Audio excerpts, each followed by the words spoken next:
PM Modi के helicopter से बौखला गए विरोधी। चुनाव आयोग से पीएम मोदी की शिकायत कर दी। क्या पीएम मोदी ने चुनावी आचार संहिता तोड़ दी? मोदी के हेलीकॉप्टर से क्यों आया सियासी बवंडर?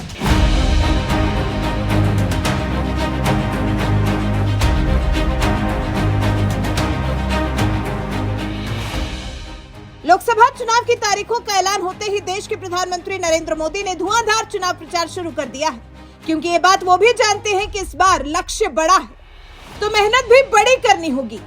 इसलिए अब की बार 400 पार का नारा देकर चुनावी सफर में उतरे पीएम मोदी इन दिनों सबसे ज्यादा मेहनत दक्षिण का दुर्ग जीतने के लिए कर रहे हैं, क्योंकि अब की बार 400 पार के नारे को हकीकत में बदलने के लिए दक्षिण का किला भेदना बीजेपी के लिए सबसे ज्यादा जरूरी है। इसलिए पीएम मोदी इन दिनों दक्षिण राज्यों में ताबड़तोड़ रैलियां कर रहे हैं। 17 मार्च को ही पीएम मोदी आंध्र प्रदेश के पालनाडु में एक भव्य रैली करने पहुंचे थे और इस रैली में उन्हें जबरदस्त जन समर्थन मिला। तो वहीं अब इसी रैली के बाद विपक्ष इस कदर बौखलाया हुआ है कि मोदी के हेलीकॉप्टर को मुद्दा बनाकर चुनाव आयोग पहुंच गया है।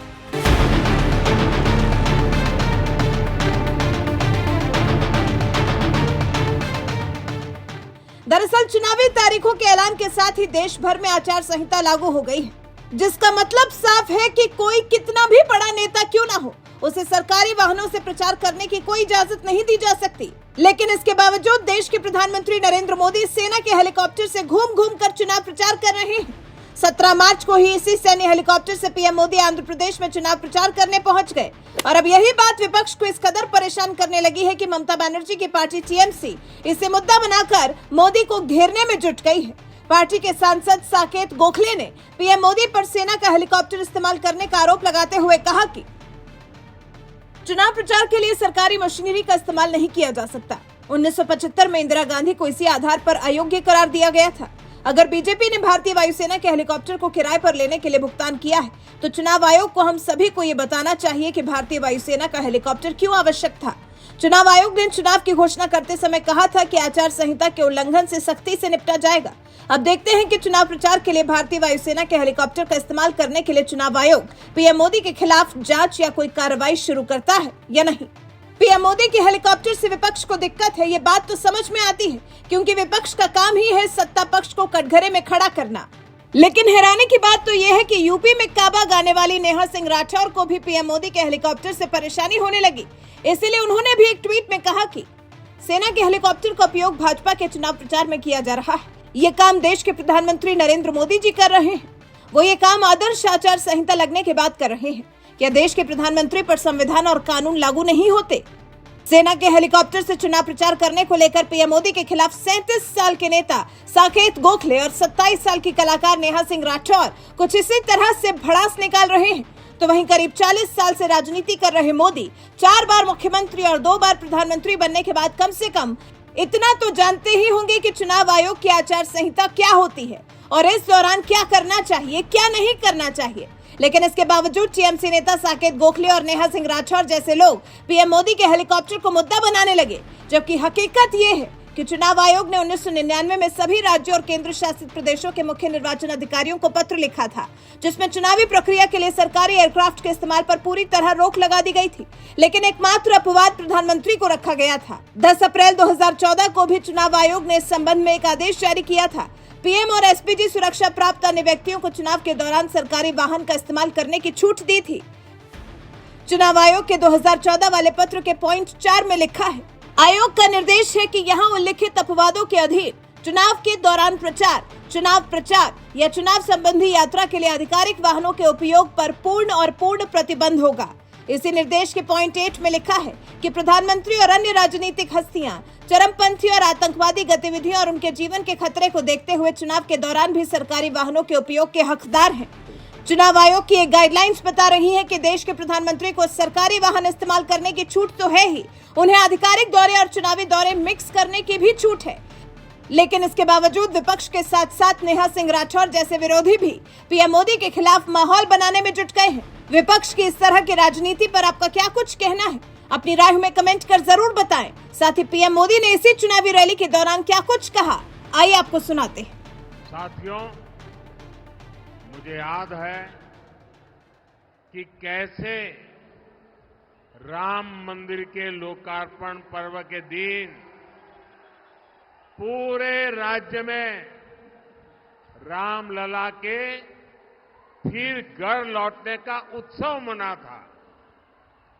तेलुगु लोग कभी नहीं भूल सकते कि एनटीआर गारू कैसे वो भगवान राम और भगवान कृष्ण के रोल को जीवंत कर देते थे। उन्होंने जीवन भर किसानों और गरीबों के हक की लड़ाई लड़ी थी और इस वजह से उन्हें कांग्रेस के अत्याचारों को भी सहना पड़ा था। कांग्रेस ने हमेशा आंध्र प्रदेश के गौरव का अपमान किया है। ये हमारी सरकार है जिसने हमेशा आंध्र गौरव का सम्मान किया।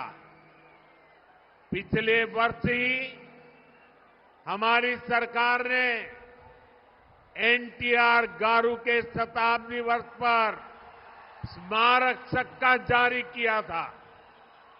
कुछ समय पहले ही एनडीए सरकार ने तेलुगु धरती के सपूत पीवी नरसिम्हा राव जी को भारत रत्न दिया।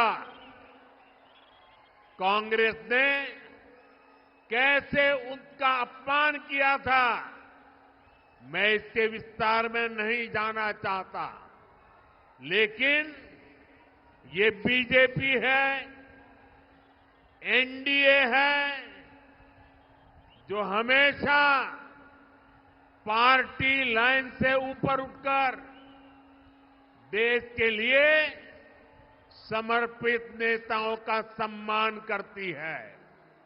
साथियों, एनडीए में हम सबको साथ लेकर चलते हैं, लेकिन दूसरी ओर कांग्रेस पार्टी है जिसका एक ही एजेंडा है, गठबंधन के लोगों को यूज एंड थ्रो करना। आज कांग्रेस को भले ही मजबूरी में इंडी अलायंस बनाना पड़ा हो, लेकिन इनकी सोच वही है।